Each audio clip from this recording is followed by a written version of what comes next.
بسم اللہ الرحمن الرحیم۔ عن ابی ہریرہ رضی اللہ عنہ عن رسول اللہ صلی اللہ علیہ وسلم قال ثلاثۃ لا یکلمہم اللہ ولا ینظر الیہم یوم القیامہ ولا یزکیہم ولہم عذاب علیم، شیخ زان و ملک کذاب و عائل مستکبر۔ یہ روایت مسند اسحاق سے ہے اور اس کا رقم ہے 168۔ ابو ہریرہ رضی اللہ عنہ سے روایت ہے کہ رسول اللہ صلی اللہ علیہ وسلم نے فرمایا، 3 لوگ ایسے ہیں جن سے اللہ تعالیٰ قیامت کے دن نہ بات کریں گے، نہ ان کی طرف نگاہ التفات سے دیکھیں گے اور نہ انہیں پاک کریں گے۔ یہ جو 3 لوگ ایسے ہیں یا 4 لوگ ایسے ہیں یا 5 لوگ ایسے ہیں، اس طرح کی تعبیرات اختیار کی جاتی ہیں، اس سے کیا مراد ہوتی ہے؟ میں نے لکھا ہے یہ اسلوب اس لیے اختیار کیا گیا ہے کہ جن لوگوں کا انجام بیان کرنا پیش نظر ہے وہ پوری طرح نمایاں ہو جائے۔ یعنی یہ 3 لوگ 4 لوگ، یہ ضروری نہیں ہوتا کہ اس میں کوئی حصر کا انداز ہو کہ بس یہی 3 لوگ یہی 4 لوگ، بلکہ ان کو نمایاں کرنے کے لیے جگہ جگہ حدیثوں میں یہ اسلوب اختیار کر لیا جاتا ہے۔ اس کے یہ معنی نہیں ہے کہ ان کے علاوہ کسی دوسرے کا یہ انجام نہیں ہوگا، چنانچہ آگے ہم دیکھیں گے کہ بعض دوسرے گناہوں کے مرتکبین کا ذکر بھی اسی اسلوب میں کیا گیا۔ یعنی جب آپ روایات کے پورے ذخیرے پر نگاہ ڈالتے ہیں تو اس میں جب یہ بات کسی خطبے میں کسی موقع پر لوگوں کو توجہ دلانے کے لیے رسالت مآب صلی اللہ علیہ وسلم فرماتے ہیں تو مقصد یہ ہوتا ہے کہ یہ 3 لوگ یا یہ 4 لوگ یا یہ 5 لوگ، ان کو تم نمایاں طور پر ان کے اوصاف سے سمجھ لو، یا کوئی خوشخبری دینی ہوتی ہے اور یا اللہ تعالیٰ کے ہاں کسی برے انجام سے خبردار کرنا ہوتا ہے۔ تو یہاں پر جو انجام بیان ہوا ہے وہ بڑا ہی سنگین ہے۔ وہ کیا ہے کہ اللہ تعالیٰ قیامت کے دن نہ بات کریں گے۔ انسان کے لیے اس سے بڑی محرومی کوئی نہیں ہو سکتی۔ یعنی اس دنیا میں ہم اسی امید میں جیتے ہیں کہ وہ وقت آئے گا کہ جب اس پروردگار کی بارگاہ میں حاضری کا موقع ملے گا، اس سے بات کرنے کا موقع ملے گا، ہم اپنے مالک کو دیکھ سکیں گے۔ یہ معمولی درجے کی چیز نہیں ہے، یہ انسان کی سب سے بڑی آرزو ہے اور ہونی چاہیے۔ اور پھر جب وہ اس بارگاہ میں حاضر ہو تو اللہ تعالیٰ بات بھی نہ کرے، اس سے بڑھ کر اور کیا محرومی، کیا بدبختی، کیا شقاوت ہو سکتی ہے؟ جن سے اللہ تعالیٰ قیامت کے دن نہ بات کریں گے، اس کے بعد فرمایا نہ ان کی طرف نگاہ التفات سے دیکھیں گے۔ یعنی اگر کسی موقع پر نگاہ پڑے گی بھی تو وہ غضب کی نگاہ ہوگی، وہ نفرت کی نگاہ ہوگی، وہ گریز کی نگاہ ہوگی، وہ التفات کی اور محبت کی نگاہ نہیں ہوگی، اور نہ انہیں پاک کریں گے۔ یہ جو بات کہی جاتی ہے پاک کریں گے، اس کے لیے لفظ استعمال کیا گیا ہے تزکیہ۔ ہمارے دین کا مقصود یہی ہے کہ ہم اپنے وجود کو پاکیزہ بنائیں۔ یہ پاکیزہ بنائیں، یہی در حقیقت وہ امتحان ہے جس میں ہم کو اس دنیا میں ڈالا گیا ہے۔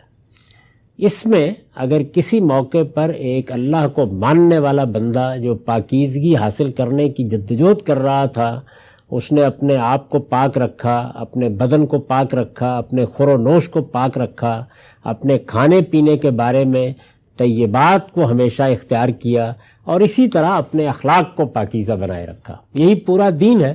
تو اس پاکیزگی کی جدوجہد اس نے کی، لیکن کہیں اس سے کوتاہی ہو گئی، کہیں غلطی ہو گئی۔ جس طریقے کی ایک بہت ہی غیر معمولی مثال سورہ توبہ میں ان 3 صحابہ کی ہے جن سے رسالت مآب صلی اللہ علیہ وسلم کا ساتھ دینے میں غلطی ہوئی غزوہ تبوک کے موقع پر۔ تو اللہ تعالیٰ پھر کچھ سزا دیتے ہیں۔ یہ سزا تنبیہ کے لیے ہوتی ہے، پاک کرنے کے لیے ہوتی ہے۔ یعنی کیوں دی جاتی ہے؟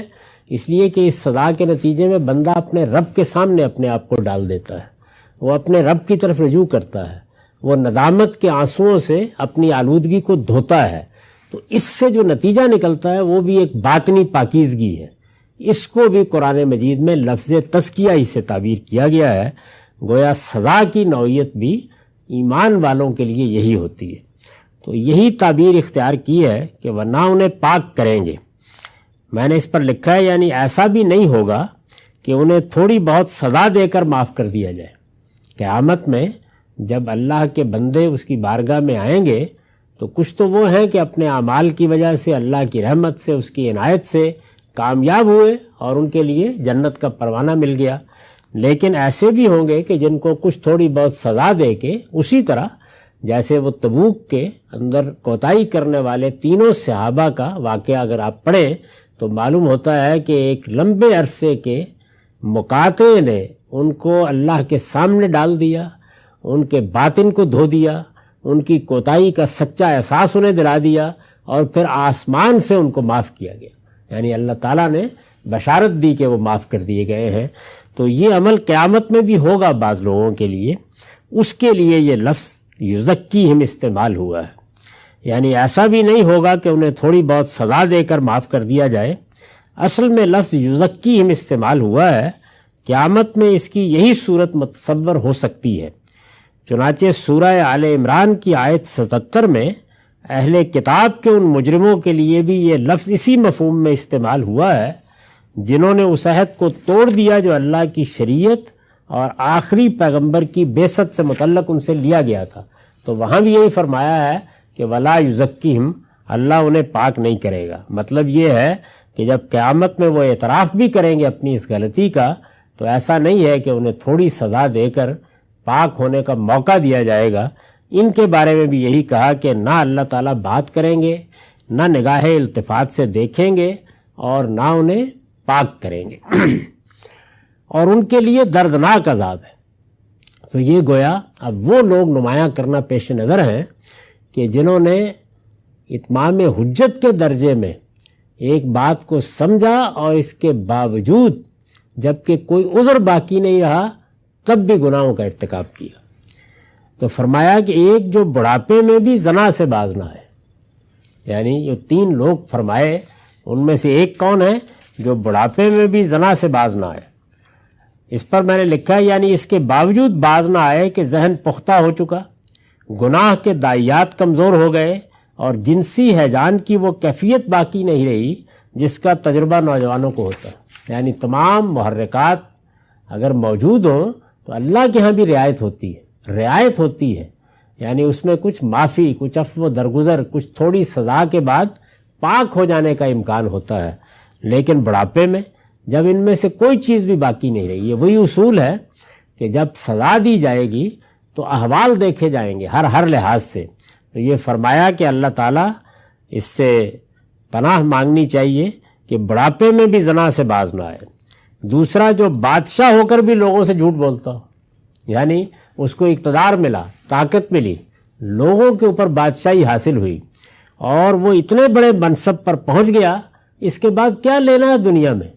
جیسے اس بڑھاپے میں داعیات ختم ہو گئے تو یہاں پر ساری حرص، ساری خواہش وہ پایا تکمیل تک پہنچ گئی، تو اس کے بعد بھی جھوٹ بولتا ہو. اور تیسرا، وہ شخص جس کو مفلسی بھی اس سے باز نہ رکھ سکے کہ وہ حق کے مقابلے میں اکڑ بیٹھے. یعنی مال و دولت سے محرومی ہے، کچھ بھی پاس نہیں ہے. یہ اس لیے فرمایا ہے کہ مال و دولت سے محرومی آدمی کے اندر عاجزی پیدا کرتی اور ان حجابات کو بالعموم دور کر دیتی ہے جو مترفین کے ہاں، یعنی جن کو اللہ نے بڑی دولت دے رکھی ہوتی ہے، حق کے مقابلے میں سرکشی کا باعث بن جاتے ہیں. یعنی سرکشی کا باعث بننے کے اسباب میں دولت بھی ہے، اقتدار بھی ہے، علم بھی ہے، حسن بھی ہے. ان میں سے کوئی سبب بھی موجود نہیں ہے پھر بھی سرکش آدمی. تو فرمایا کہ اس کے بعد کیا معافی کی گنجائش باقی رہ جاتی ہے.